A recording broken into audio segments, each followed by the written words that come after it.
the day is symbolism. And this is one of those lessons where the concept is way easier said than actually done. To understand symbolism is something that kids your age can definitely handle. And you guys are also very smart and very with it and can probably also handle writing symbolism. But it really separates, like, the kids from the big boys kind of an idea. That to really write symbolism in an interesting way takes some skill and some practice. So symbolism is when you represent kind of a deep idea, something that really matters, something that's more thought-provoking. You represent it with a symbol. But it's really important that you know, so look at the non-examples. I've had kids who think symbolism is something like the Nike swish, right? Or McDonald's golden arches. That is not, and on your headphones should be off, yeah. That's not symbolism. That's a logo. Symbolism is truly something on a deeper level that is more emotional or thought-provoking. So, for example, rainbows are very symbolic in lots of different ways. It's actually a really old piece of symbolism, like that's from biblical times almost, that there's part of the story is that after there was the flood and Noah and he built an ark, then the rainbow symbolized the promise that that wouldn't happen again. So you've got lots of religions have lots of symbolism. Something like just a wedding ring. Wedding rings are very symbolic, and the idea of the ring is that it's never ending, right? That it kind of represents that commitment of a never-ending commitment. You'll have symbolism in lots of stories, like in Harry Potter, Charlotte Focus, like the Dark Mark, right? That something like the symbol of the Death Eaters is not only just the tattoo, but it represents their bond and almost like their, like being almost a servant to Voldemort.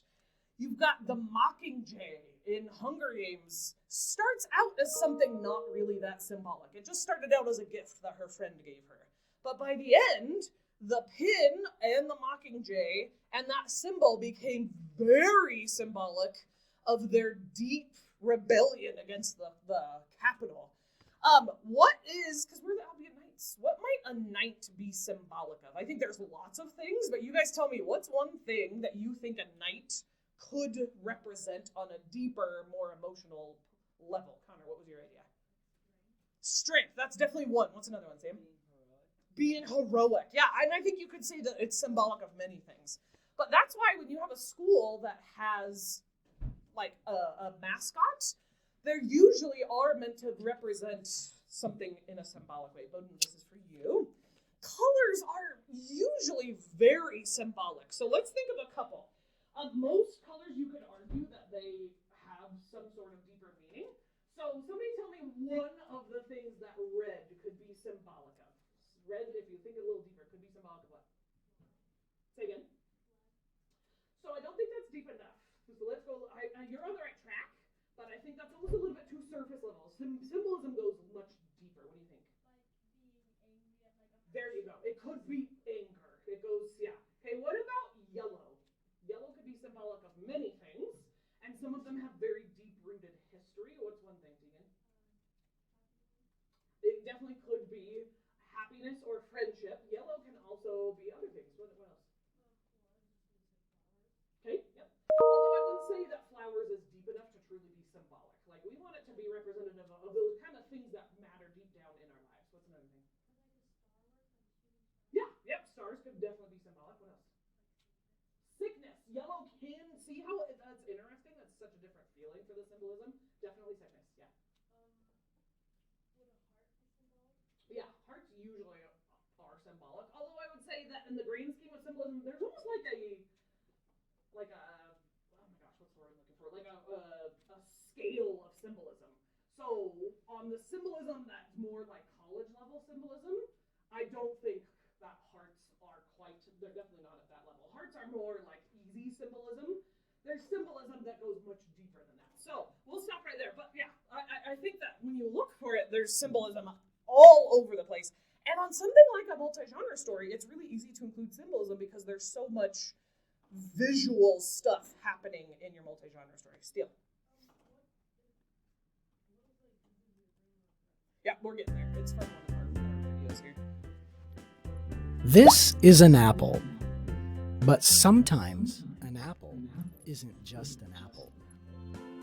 An apple represents temptation in the story of Adam and Eve. In the story of Snow White, it represents dark intentions. To Isaac Newton, it represented his discovery of the theory of gravity. These are all examples of symbolism. Symbolism is when something in a story represents something else. Authors use symbolism to communicate deeper ideas without having to state them. Like, basically, if you don't want to treat your reader like an idiot, then symbolism is the route to go of, like, almost like leaving breadcrumbs and leaving clues for the reader to put together themselves. So this is going to go a little bit deeper, and it has our picture with this one. I am Mr. Santo, here to explain symbolism. There used to be an anti-drug public service announcement that went like this. This is your brain. This is drugs. This is your brain on drugs. That's the kind of symbolism, and you understand it instantly. The egg represents, or is a symbol for, your brain. The pan is a symbol for drugs. The relationship between the two is that the drugs fry your brain. Pretty obvious, right? This is a kind of symbol. And again, on the scale of symbolism, that one's more simple. You can definitely have symbolism that's much deeper than that. And you already understand it. So a symbol is a thing that represents or stands for something else. Usually something you can see or touch that represents something more abstract, the way a logo represents an organization, or a heart represents a feeling. That's easy. But those are visual symbols. Symbols can be written in words, too. That's a little more interesting because it isn't as obvious as an egg in a frying pan. Not only that, you have to figure out yourself what the symbol represents. It could represent different things, depending on how it's used. For example, in a work of literature, what do flowers represent? Love, hope, youth, death, just about anything? The best answer. Not everybody knows this. I actually didn't learn this until I was an adult, but did you know that lots of flowers have old symbolism? That if you send certain types of flowers or certain colors of flowers, there's deeper symbolism going on there. So, like, for example, if you send somebody red flowers, it's more like, I love you. If you send somebody yellow flowers, it's more, thank you for being my friend. So just for the future, like, if you ever buy somebody, like, a corsage or a boutonniere for a dance or prom, be careful of what you get, because you could be sending an unintentional symbolic message. Yeah, Steele.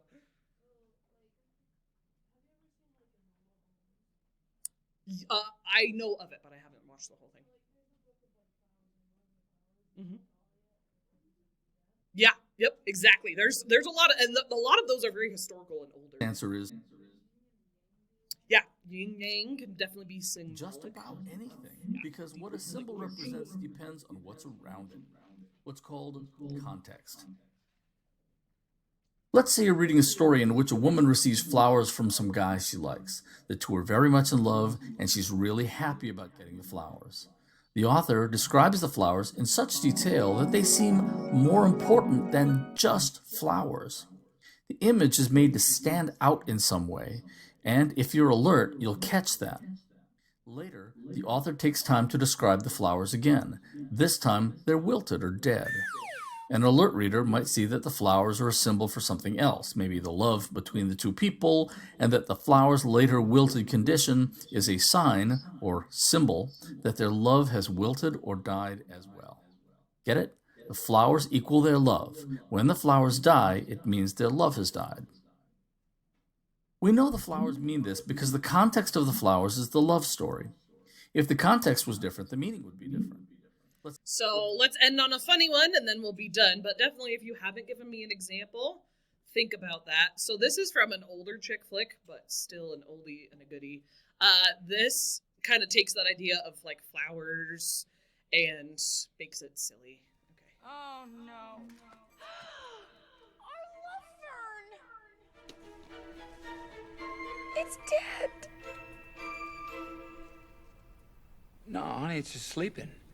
You let it die. You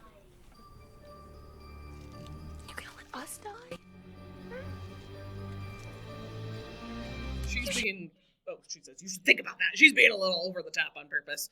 So I will leave you with the idea of, if you want to be extra impressive on your multi-genre story, think about including a little bit of symbolism. It's not that hard to do. And it does, like I say, set you apart as a higher level creative writer.